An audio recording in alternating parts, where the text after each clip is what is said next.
साथियों, आज 30 नवंबर 2022 को जो लेबर डिपार्टमेंट ऑफ भारत सरकार है उसने AICPN के जो आंकड़े हैं वो जारी कर दिए हैं।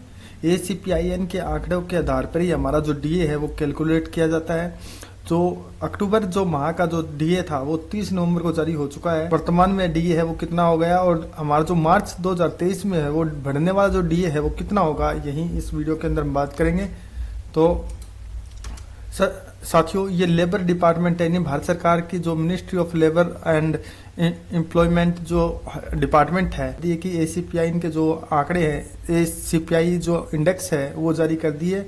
इस इंडेक्स के तहत जो लगभग 1.2% जो है पॉइंट्स है वो इसमें बढ़े हैं, यानी कि जो पीछे था वो 131.3 था और अब बढ़कर 132.5 हो चुका है।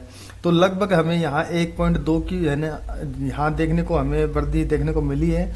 इसी के आधार पर हमारा जो DA है वो कैलकुलेट किया जाता है। तो साथियों, हमारा जो वर्तमान में जो DA है जो सितंबर 2022 के अंदर जो हमारा जो DA है बढ़ा था 4%, उस सब मिलाकर हमारा वर्तमान में जो DA है वो 38% है। अभी जो हमारा चल रहा है तो हम देखने वाले हैं कि अब अक्टूबर तक हमारा DA है वो कितना % बढ़ चुका है। तो ये जो नवंबर देखिए, सितंबर में हमारा जो 131.3 था और अब हमारा अक्टूबर में 132.5 इंडेक्स हो चुका है और इसी के आधार पर हम DA कैलकुलेट करते हैं। तो चलिए, अब 132.5 है हमारी जो कैलकुलेट शीट है उसके अंदर हम फीड करेंगे। तो लगभग जो हमारा DA है वर्तमान में 141.12 हो चुका है, यानी कि हमारा DA वर्तमान में 41% हो चुका है और हमारा जून में जो DA बढ़ा था वो था 38% है, जो हमें 1 जुलाई से देखने को मिला था। तो साथियों, अभी नवंबर और दिसंबर के आंकड़े आने बाकी है। अगर इसी के अंदर यदि हम देख लेते हैं कि किसी प्रकार की गिरावट होती है तो वो हमें DA कितना % देखने को मिलेगा नवंबर में।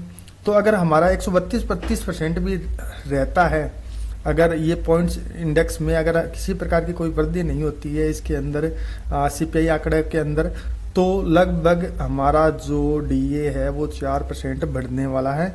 और अगर इसमें किसी प्रकार की अगर बढ़ोतरी हमें देखने को मिलेगी तो देखिए, अगर 132.5 है और अगर 133.5 हो जाता है तो लगभग हमें पॉइंटों में देखने को वृद्धि मिल सकती है।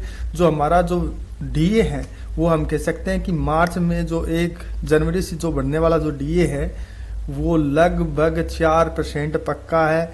और अगर कहीं 2 या 3 % यानी पॉइंट बढ़ते हैं तो हमें 5% भी DA देखने को मिल सकता है। तो साथियों, ये था हमारा DA से रिलेटेड अपडेट।